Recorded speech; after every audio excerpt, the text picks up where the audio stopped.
മലയാള സിനിമയിലെ പ്രമുഖ യുവ നടന്മാരിൽ ഒരാളാണ് ശ്രീനാഥ് ഭാസി. ചുരുങ്ങിയ കാലത്തിനിടെ ഒട്ടേറെ ചിത്രങ്ങളിലൂടെ തന്റെ സാന്നിധ്യം അറിയിച്ച യുവനടൻ ഒട്ടേറെ വിവാദങ്ങളിലും അകപ്പെട്ടിട്ടുണ്ട്. യൂട്യൂബ് ചാനൽ അവതാരകയോട് അഭിമുഖത്തിനിടെ മോശമായി പെരുമാറിയതിന് പോലീസ് കേസെടുത്ത സംഭവമുണ്ടായി. അവതാരിക പരാതി പിൻവലിച്ചതോടെ ഹൈക്കോടതി പിന്നീട് ആ കേസ് റദ്ദാക്കുകയും ചെയ്തു. ഒടുവിലിത് കുപ്രസിദ്ധ ഗുണ്ടാ നേതാവ് ഓംപ്രകാശ് ഉൾപ്പെട്ട മയക്കുമരുന്ന് കേസിലും ശ്രീനാഥ് ഭാസിയുടെ പേര് ഉയർന്നു വന്നിരിക്കുകയാണ്. ഓംപ്രകാശ് കൊച്ചിയിൽ താമസിച്ച ഹോട്ടൽ മുറിയിൽ ശ്രീനാഥ് ഭാസി, നടി പ്രയാഗ മാർട്ടിൻ എന്നിവരടക്കം 20ഓളം പേർ വന്നതായാണ് പോലീസിന്റെ റിപ്പോർട്ടിലുള്ളത്. ഹോട്ടലിൽ ലഹരി പാർട്ടി നടന്നു എന്നും പോലീസ് സംശയിക്കുകയാണ്. DJ-ആയും ഗായകനായും കരിയർ ആരംഭിച്ച ശ്രീനാഥ് ഭാസി 2011 സിനിമയിൽ വേഷമിടുന്നത്. പ്രണയം, 22 ഫീമെയിൽ കോട്ടയം, അരികെ, ഉസ്താദ് ഹോട്ടൽ തുടങ്ങിയവയായിരുന്നു ആദ്യകാല ചിത്രങ്ങൾ. എന്നാൽ ഡാത്തടിയ, ഹണീബി തുടങ്ങിയ ചിത്രങ്ങളിലൂടെ യുവാക്കൾക്കിടയിൽ ശ്രീനാഥ് ഭാസി ശ്രദ്ധേയനായി. കുമ്പളങ്ങി നൈറ്റ്സ്, വൈറസ്, അഞ്ചാം പാതിര, ഹോം, ഭീഷ്മപർവം തുടങ്ങിയ ഹിറ്റ് ചിത്രങ്ങളിലും ശ്രദ്ധിക്കപ്പെട്ട കഥാപാത്രങ്ങളിലൂടെ ശ്രീനാഥ് ഭാസി അവതരിപ്പിച്ചു. എന്നാൽ സിനിമയിൽ തിളങ്ങിയതിനൊപ്പം ഒരുപിടി വിവാദങ്ങളിലും ശ്രീനാഥ് ഭാസി ഉൾപ്പെട്ടു.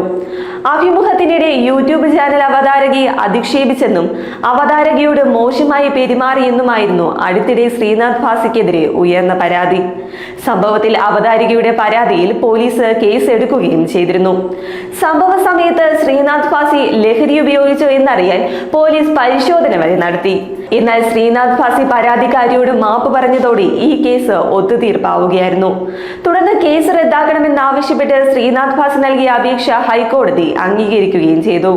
അവതാരികയോട് മോശമായി പെരുമാറിയ സംഭവത്തെ തുടർന്ന് ശ്രീനാഥ് ഭാസിക്ക് നിർമ്മാതാക്കളുടെ സംഘടന വിലക്കും ഏർപ്പെടുത്തിയിരുന്നു. പിന്നീട് 2 മാസങ്ങൾക്ക് ശേഷമാണ് ഈ വിലക്ക് നീക്കിയത് പോലും. ഇതിന് പിന്നാലെ ശ്രീനാഥ് ഭാസിക്കെതിരെ നിർമ്മാതാക്കളുടെ സംഘടന വീണ്ടും രംഗത്തെത്തി.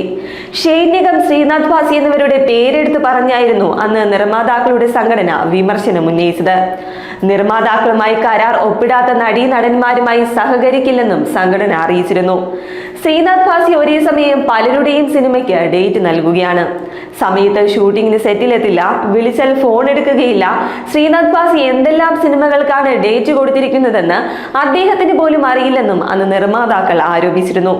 കൂടാതെ പ്രതിഫലം നൽകിയില്ലെന്നും അശ്ലീല ചുവയോടെ സംസാരിച്ചെന്നും അനുവാദമില്ലാതെ ഡ്യൂപ്പിനെ ഉപയോഗിച്ച് ചിത്രീകരിച്ചുമെന്നും ആരോപിച്ച് യുവനടി ഹണീബി 2 സിനിമയുടെ അണിയറ പ്രവർത്തകർക്കെതിരെ നൽകിയ പരാതിയിൽ ശ്രീനാഥ് ഭാസിയുടെ പേരും ഉൾപ്പെട്ടിരുന്നു. പിന്നീട് നടിയുടെ സത്യവാങ്മൂലം പരിഗണിച്ച് ഹൈക്കോടതി FIR റദ്ദാക്കുകയായിരുന്നു. ജീൻ പോളിനെ കൂടാതെ ശ്രീനാഥ് ഭാസി, ഹണീബി 2 സിനിമയുടെ അണിയറ പ്രവർത്തകൻ അനൂപ് വേണുഗോപാൽ, സഹസംവിധായകൻ അനിരുദ്ധൻ എന്നിവരായിരുന്നു അന്നത്തെ കേസിലെ പ്രതികൾ.